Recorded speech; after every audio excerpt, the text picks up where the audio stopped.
حضرت علی رضی اللہ تعالی عنہ نے فرمایا ہے، دو قسم کے لوگ بہت ہی جلدی مر جاتے ہیں۔ وہ دو لوگ کون سے ہیں؟ ملاحظہ فرمائیں، ویڈیو کو مکمل دیکھ کر اور ہمارے چینل کو سبسکرائب کریں۔ محترم ناظرین، حضرت علی رضی اللہ تعالی عنہ کی مجلس میں ایک شخص کھڑا ہوا اور کہنے لگا، حضرت میرا ایک سوال ہے۔ حضرت علی رضی اللہ تعالی عنہ نے کہا، بتاؤ کون سا سوال ہے؟ کہا، مجھے بتایا جائے وہ کون سے لوگ ہیں جو جلدی مر جاتے ہیں اور وہ کون سے لوگ ہیں جو دیر سے مرتے ہیں۔ اور اتنے میں دوسرا شخص کھڑا ہوا اور کہنے لگا، حضرت میرا بھی ایک سوال ہے۔ حضرت علی رضی اللہ تعالی عنہ نے فرمایا، کون سا سوال ہے؟ تو وہ شخص کہنے لگا، یا علی رضی اللہ تعالی عنہ، میری بیوی ہے جو مجھ سے پیار نہیں کرتی بلکہ نفرت کرنے لگی ہے۔ مجھے کچھ ایسی نصیحتیں ارشاد فرمائیں، مجھے کوئی ایسا عمل بتائیں جو میں اپناؤں اور بیوی کی نظروں میں قابل عزت اور قابل احترام بن جاؤں۔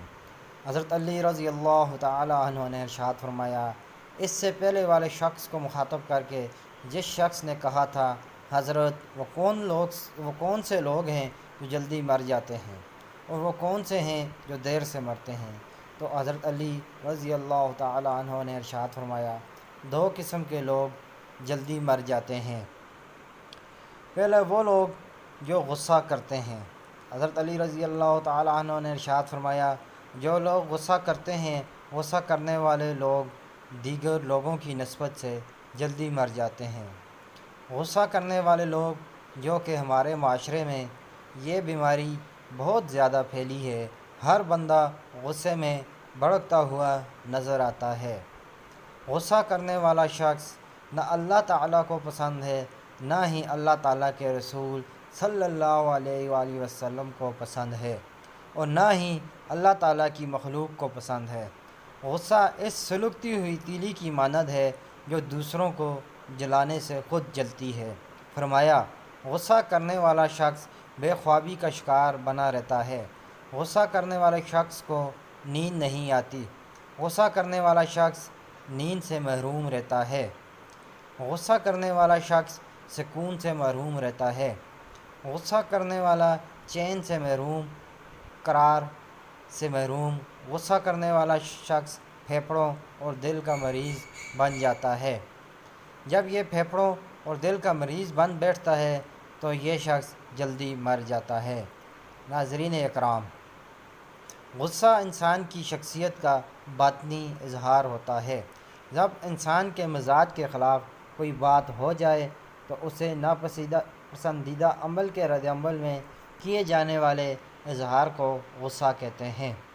غصہ انسانی فطرت کا لازمی جزو ہے، لیکن اگر یہ ایک خاص حد سے تجاوز کر کے انسان کو اندرونی اور بیرونی طور پر مصائب میں مبتلا کر دے تو کسی مستند ماہر نفسیات کے مشورے سے اس کا تدارک ضروری ہے، ورنہ یہ ڈپریشن جیسے امراض کا موجب بن جاتا ہے۔ علامات: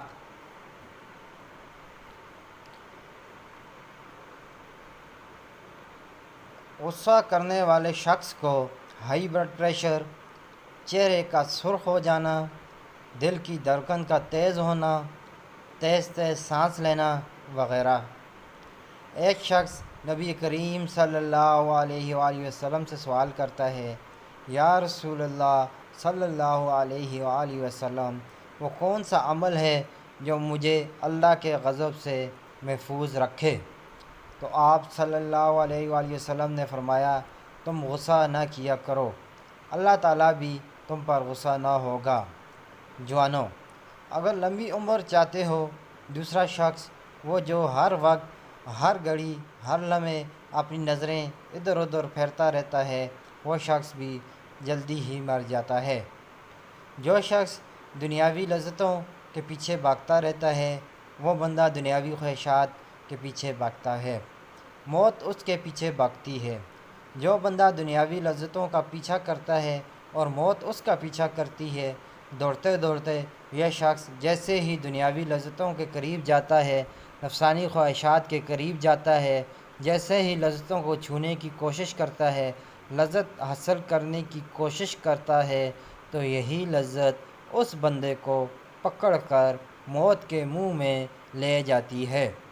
لہٰذا اس طرح کے لوگ بھی جلدی ہی مر جاتے ہیں۔ حضرت عائشہ صدیقہ رضی اللہ تعالی عنہما سے روایت ہے، آپ فرماتی ہیں میں نے رسول صلی اللہ علیہ وآلہ وسلم سے دریافت کیا، عورت پر سب سے زیادہ کس کا حق ہے؟ حضور صلی اللہ علیہ وآلہ وسلم نے ارشاد فرمایا اس کے شوہر کا۔ پھر میں نے عرض کیا مرد پر سب سے زیادہ کس کا حق ہے؟ آپ صلی اللہ علیہ وآلہ وسلم نے ارشاد فرمایا اس کی ماں کا۔ ایک صحابیہ رضی اللہ تعالی عنہما نے جب خاوند کے حقوق کے بارے میں سوال کیا تو آپ صلی اللہ علیہ وآلہ وسلم نے فرمایا آدمی کا اس کی بیوی پر حق یہ ہے کہ اگر اس کے بدن پر کوئی زخم ہو اور وہ اسے چاٹ لے تو وہ بھی اس نے اس کا حق ادا نہیں کیا۔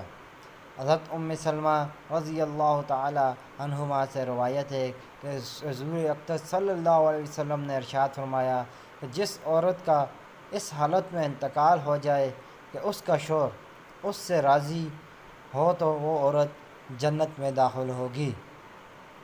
تمام دوست نماز کا اہتمام لازمی کی کریں۔ نماز پڑھنا ہر مسلمان مرد اور عورت پر فرض ہے۔ رسول اللہ صلی اللہ علیہ وآلہ وسلم نے فرمایا مجھے اللہ کی طرف سے حکم دیا گیا کہ لوگوں سے جنگ کروں اس وقت تک کہ وہ اس بات کا اقرار کر لیں کہ اللہ کے سوا کوئی معبود نہیں، اور یہ کہ محمد صلی اللہ علیہ وآلہ وسلم اللہ کے سچے رسول ہیں، اور نماز ادا کرنے لگیں اور زکوٰۃ دیں۔ جس وقت وہ یہ کرنے لگیں گے تو مجھ سے اپنے جان و مال کو محفوظ کر لیں گے سوائے اسلام کے حق کے، رہا ان کے دل کا حال تو ان کا حساب اللہ کے ذمہ ہے۔ دعا ہے اللہ تعالیٰ میرا سنانا اور آپ کا سننا اپنی بارگاہ الہی میں قبول اور منظور فرمائے، آمین ثم آمین۔